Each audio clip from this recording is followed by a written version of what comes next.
Hello everyone, as you can see from the title, today I am going to be trying 3 different ways to make a Christmas wreath.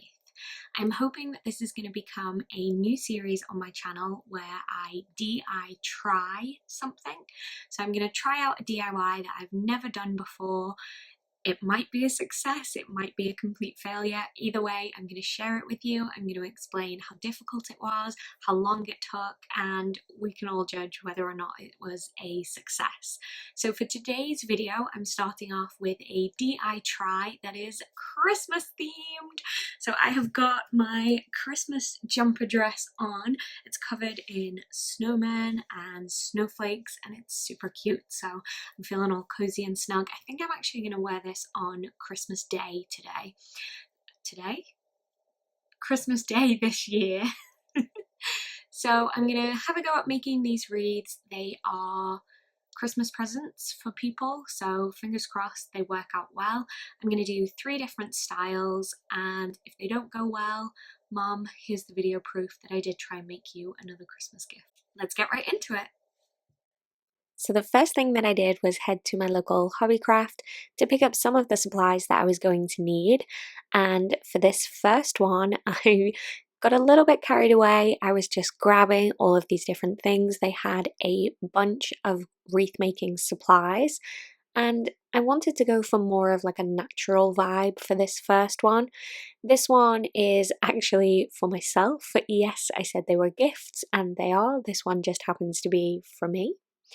And I wanted it to have a little kind of scene in the center of a wreath and some kind of really natural, you'll see, we'll get there.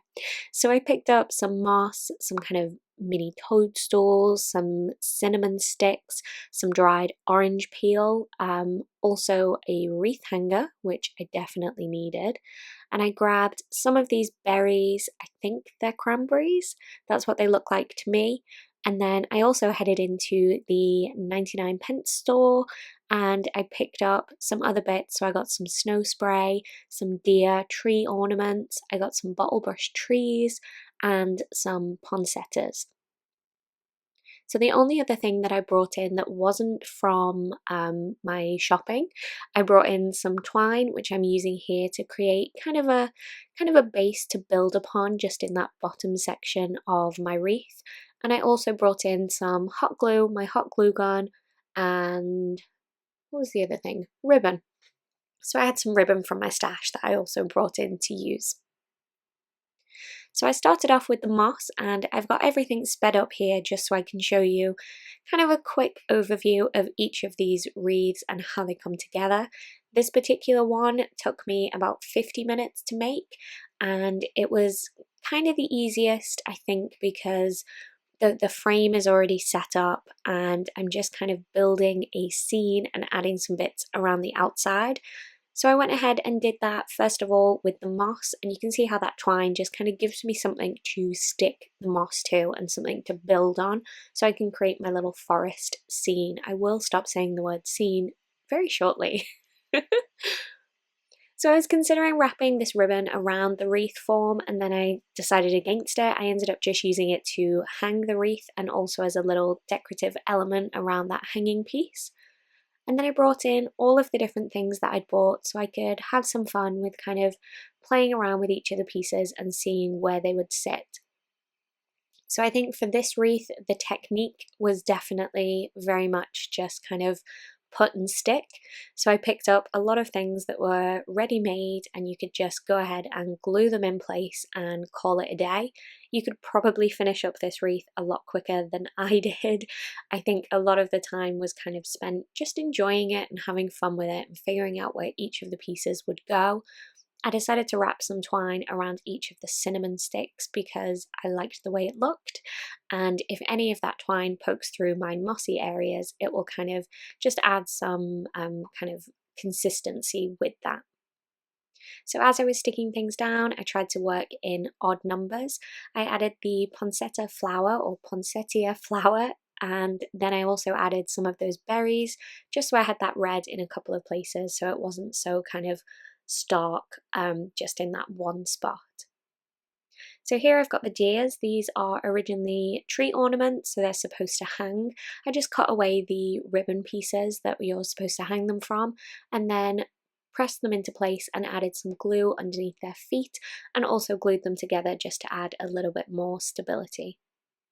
I think these look so sweet. I had hoped to get slightly more natural looking deer for this piece. However, I nearly said scene again, did you catch me?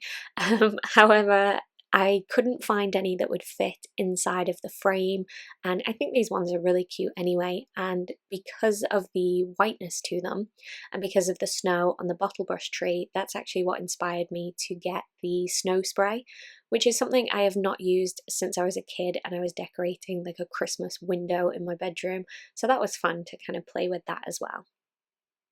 So here I've got the ribbon. This is a really interesting kind of like a mesh open ribbon, and I just tied a bow, cut off the excess and glued that down, and then I used that same ribbon to go ahead and add a loop so I can hang this frame. I just kind of worked some of the thread in between the weave of this piece and kind of stuck that down.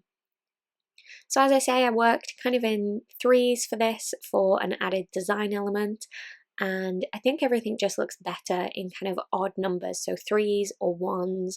I went a bit overboard with the orange, I think. However, I really like how this turned out. I pulled some more of the berries and added those in the center of the poinsettia, and then just used a paintbrush to brush away any of that excess snow where it got a little bit carried away. So that is project one. I think it was a success, and it took me about 50 minutes to pull this together. So you can let me know in the comments what you think of this one, and we'll jump into wreath number two. So for this one, I'm using a wreath form. I went around the whole wreath adding some cable ties, that's not the right word. Pipe cleaners. Wow, that took a minute. So I went around the whole thing adding pipe cleaners, and then I have 3 pieces of Deco mesh or 3 rolls of Deco mesh, and I cut some consistent pieces so they were all the same size across all 3 colours. And then I'm just going to work my way around the wreath, opening up I keep wanting to say cable tie, opening up the pipe cleaner, pressing the Deco mesh in there and just twisting it in place. So I think this is a pretty common way to make a wreath. I've certainly seen a lot of tutorials on YouTube as to how to do this. I had never tried it before, and I personally think this one came out the best. It definitely took the longest. I could have stopped a little bit earlier than I did, but I got a bit carried away and I really enjoyed it. So this one I actually made for my mom. It is very much in her style. It is very pink and blingy and sparkly, and that is exactly what she likes, particularly at Christmas. So I went ahead and added all of the white and all of the pink. I just lay one on top of the other, and then I'm going in with my final colour, and this is a silver with a hint of holographic, so it's got some sparkle and shine, and I just went right round that, adding in the extra pieces.